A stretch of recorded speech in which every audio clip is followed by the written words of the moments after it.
20 second की कीमत तुम क्या जानो रमेश बाबू।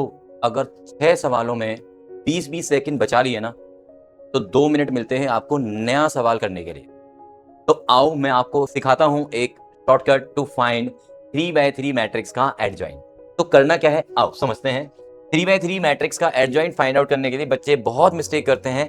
मैं यहाँ पे सिर्फ और सिर्फ आपको 30 सेकंड का एक ऐसा मेथड बताने वाला हूं जो आपके 3x3 के एडजॉइंट को कभी भी गलत नहीं करेगा। सबसे पहले इस मिडल वाले एलिमेंट से स्टार्ट करना है। मिडल वाले एलिमेंट से ये वाला एलिमेंट लिखना है आपने, देन इसके नीचे वाला एलिमेंट यानी कि दिस 3, देन फिर इसके ऊपर वाला एलिमेंट और then again the same element जहां से हमने स्टार्ट किया।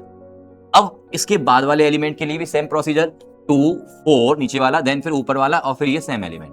फिर इसके लेफ्ट वाले साइड का यानी कि ये 2, फिर नीचे वाला 3, ऊपर वाला 1 और बीच वाला यानी कि 2।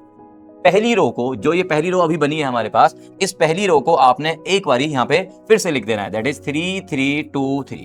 बस अब आपका एडजॉइंट लिखने का समय आ गया। तो now adjoint of A.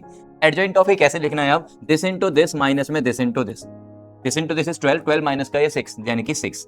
Then अब this into this is 9, 9 minus का 8 यानी कि ये 1।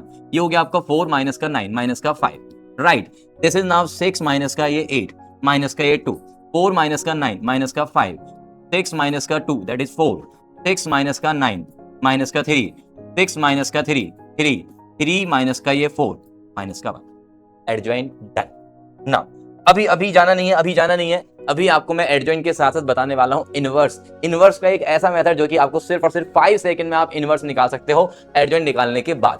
तो अब कैसे करना है सर? एडजॉइंट भी निकालना है, इनवर्स भी निकालना है। आओ समझते हैं इसमें और भी ज्यादा अच्छा तरीका इनवर्स निकालने के लिए। तो पहले आप क्या निकालेंगे? एडजॉइंट निकालेंगे उसमें। तो एडजॉइंट के लिए कहां से स्टार्ट करना है? -2 से। सर -2, देन फिर इसके नीचे वाला एलिमेंट, इसके ऊपर वाला एलिमेंट, फिर ये -2 सेम एलिमेंट।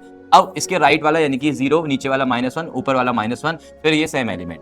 फिर यहां से यानी कि 2, नीचे वाला 1, ऊपर वाला 3, देन अगेन 2। एंड जो पहली रो बनी है अभी हमारी, उसको एक बार रिपीट कर लेंगे। अब लिखेंगे हम एडजॉइंट। एडजॉइंट लिखने के लिए आपने क्या करना है? दिस इनटू दिस माइनस में this into this, that is only 2 बचा। Sir this into this minus का 2 और ये प्लस का 1 हो जाएगा सर, क्योंकि बीच में माइनस भी आएगा। तो माइनस का 2 प्लस का 1 यानी कि माइनस का 1। ये हो गया 1 और ये sorry 1 into 0 is 0 and then this is minus का 2, तो ये माइनस का 2 आ गया। ये 0 हो गया, ये प्लस का 2 बन गया, ये माइनस का 3 और ये प्लस का 1 बन गया, तो माइनस का 2 आ गया। दिस इज माइनस का 2 और ये 0 तो -2 रह गया। ये 4 प्लस का ये 2 6 आ गया। दिस इज 1 माइनस का ये 6 माइनस का 5 आ गया। दिस इज माइनस का 6 एंड माइनस का 2 तो माइनस का 8 आ गया। अब बात आती है कि सर इनवर्स कैसे लिखेंगे? इनवर्स के लिए हमारे पास एक फॉर्मूला होता है, एडजॉइंट ऑफ ए अपॉन में determinant of A that becomes inverse. इसका मतलब सर सिर्फ और सिर्फ 1 अपॉन में डिटर्मिनेंट ऑफ ए बाहर लिखना है। अब डिटर्मिनेंट ऑफ ए निकालने का 5 सेकंड का क्या फॉर्मूला है? आपको क्या करना है? इसकी एक फर्स्ट रो उठानी है और इसकी फर्स्ट कॉलम उठानी है जो हमने एडजॉइंट निकालना है। उनको मल्टीप्लाई करना है एलिमेंट्स को करस्पॉन्डिंगली, यानी कि 3 इंटू में 2 दैट इज 6। यहाँ पे लिख देता हूं मैं 3 इंटू 2 इज 6, 1 इंटू में 2 और उनको करना है प्लस, यानी कि प्लस में आ गया 2, देन फिर माइनस का 1 और ये प्लस का 6 यानी कि माइनस का 6 बन गया। तो फाइनली कितना बचा आपके पास? सर ये तो सिर्फ बचा है 2, तो ये हो गया हमारा 2। इनवर्स भी हो गया डन। बस इतना सा काम करना है एडजॉइंट और इनवर्स निकालने के लिए 3/3।